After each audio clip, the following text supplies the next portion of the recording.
তাদের কথা এবং কাজে কোনো মিল নাই। তারা ইমান বিক্রি করে, কিন্তু একজন মুসলমান জীবন দিতে পারে কিন্তু ইমান বিক্রি করতে পারে না।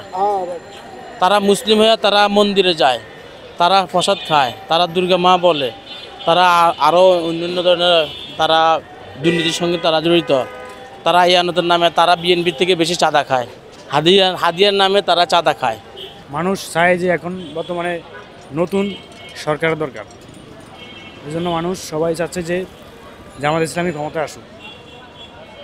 তারা আসলে দেশের আপনার সাধারণ মানুষ এবং নারী শিশু সবাই নিরাপদে থাকবে, সবাই সুস্থ সুন্দরভাবে জীবনযাপন করবে, দেশে কোনো বৈষম্য থাকবে না এবং দেশে কোনো বিশৃঙ্খলা থাকবে না, সবাই সুন্দরভাবে জীবনযাপন করবে। না, জামাত আসতে পারবে না। আগামী নির্বাচন আমরা বিএনপিতে চাই, বিএনপি হলে আমাদের জন্য ভালো হবে।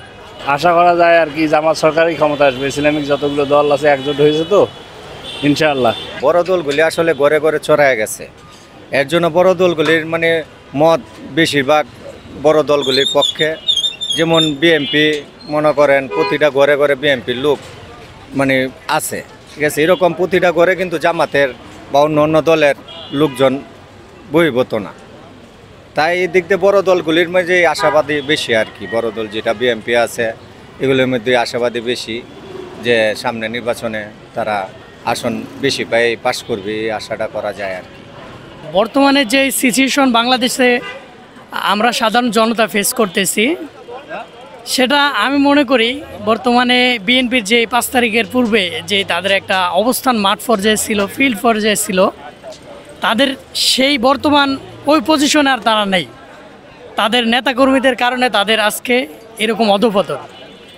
এবং আপনারা অনেকেই দেখতে পাচ্ছেন যে ইসলামিক 8 দল, সেখানে জামাত, ইসলামী আন্দোলন বাংলাদেশ, খেলাফত মজলিস, আরও অনেক দল মিলিয়ে ইসলামিক 6টা এবং ইসলামিক বাহিরে 2টি দল, টোটাল 8টি দল মিলিয়ে তারা যেরকম অবস্থানে, এবং তাদের আমার যতটুকু ব্যক্তিগত এক্সপিরিয়েন্স থেকে আমি যতটুকু বলতে পারি, অনেকের সাথে কথা বলছি, দেখছি তাদের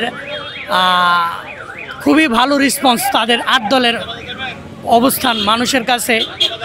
বিশেষ করে যারা সাধারণ খেটে খাওয়া মানুষ, রিক্সা চালক, দিনমজুর, মুচি, তাঁতি, এদের অবস্থান বা যারা দোকানদার আছে তাদের পজিশন এবং তাদের মনোভাব কিন্তু ইসলামিক দলগুলোর প্রতি, যেরকম জামাত, চরমনাই যে 8 দলগুলি আছে তাদের প্রতি তাদের মন টানতেছে। এবং আমি আশা করি তারা নির্বাচনে খুবই একটা ভালো রেসপন্স মানুষের থেকে পাচ্ছে এবং ভালো আসনে, ব্যয়বহুল আসনে তারা জয়লাভ করতে পারবে, এটা আমার আশা।